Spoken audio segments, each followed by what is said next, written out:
What's going on, everybody? So it's been a little while since an update, and something unexpected and kind of big has happened. We've got an air-cooled Porsche.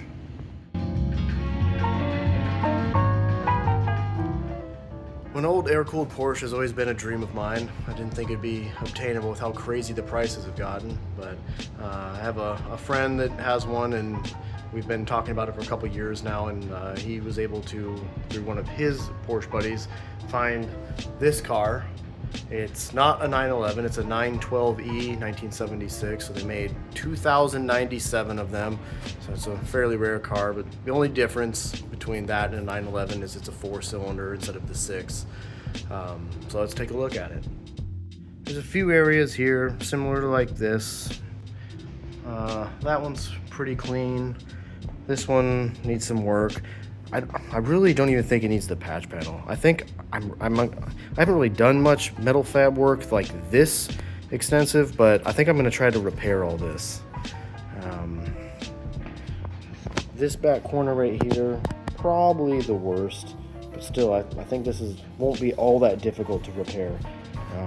Same with that. This corner, similar, not quite as bad. At one point, it had the rear seats replaced here. I'm going to clean that up and probably weld that in a little bit better. Right there, again, pretty easy repairs all in all. The floor pan, all really solid. That is the extent of the damage on the floor right there. It got that big gaping hole, but I think it had an aftermarket AC there, so I'll seal that off and clean it up.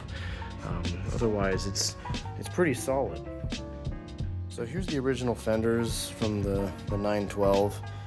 They've had the extensions welded on here at some point. I'll have to strip all these down, see how well that was done, and see what needs to be repaired. But it's already started the conversion from a short hood to a long hood. So on both of those has been done.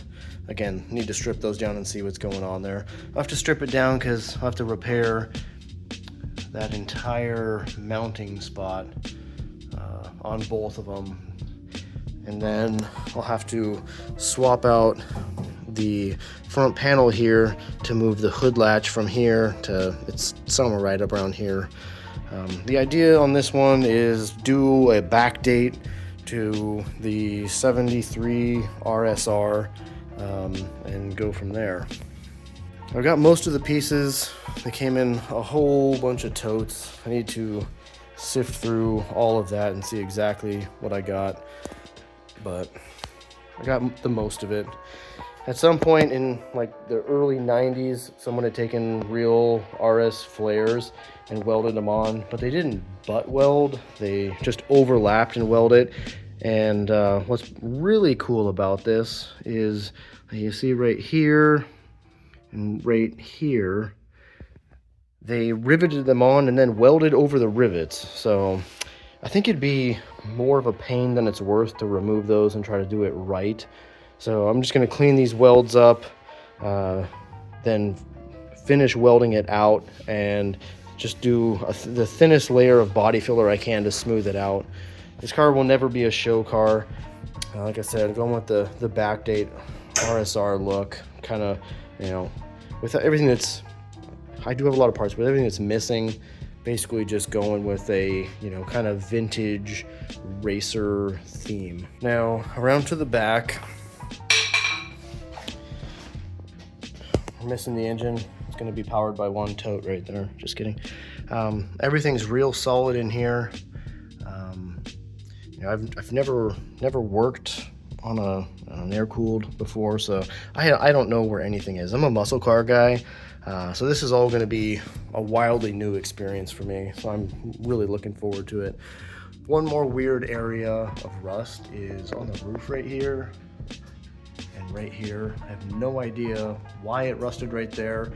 It didn't rust up under there, so I think that'll be another relatively easy rust repair. So I don't know if I need to buy any panels, because I know they make these corner sections now.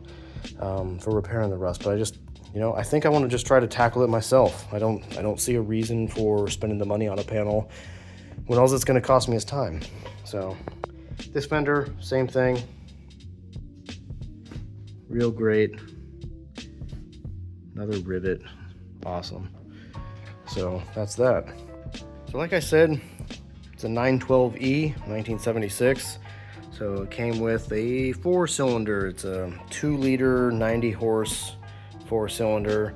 It's in, running condition when it was taken apart about 10 years ago. So you know what that means, who knows. But just kidding. Got a 6-cylinder here. Didn't come with it. I picked this up separately. It is a 2.4 liter from a 1973 911T. So it's only 140 horsepower, but I'm going to attempt to make this a lighter build. I think it was roughly 2,300 pounds stock. I'm going to be going with the fiberglass front and rear bumper. Getting rid of the big bulky impact bumpers. So I'm hoping that I can get it down to, I don't know, 2,000, 2,100 pounds or so, and that the 140 horsepower that this put out from stock will be sufficient. But we'll see. Either way, they're never meant to be super fast cars. Just a lot of fun. So that's what I'm going for. I'm not trying to break any records. Came with the trans as well. It's a 923 is what they called it, trans instead of the 915. But in all actuality, it is a 915 transmission. It's just as strong. It's just got different gearing that the 912s had.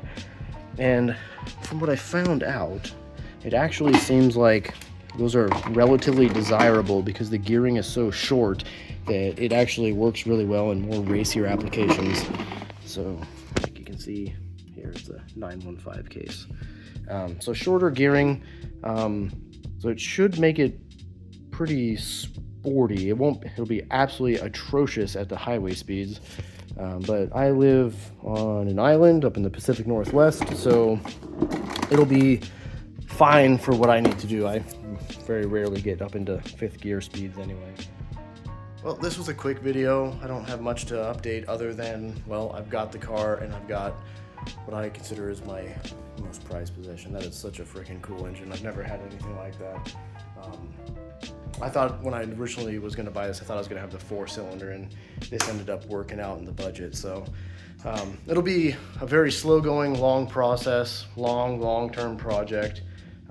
But yeah, we're getting ready to start some rust repair and moving forward with it. So I appreciate you all stopping by. I don't know, I got like a couple hundred subscribers or something like that, but like and subscribe and all that fun stuff. So I appreciate it, and yeah, I'll be trying to put out more stuff. I don't really like talking on camera at all, so this is pretty uncomfortable for me, but I figured since I'm building it, why not bring people along? So thanks for stopping by. Appreciate y'all.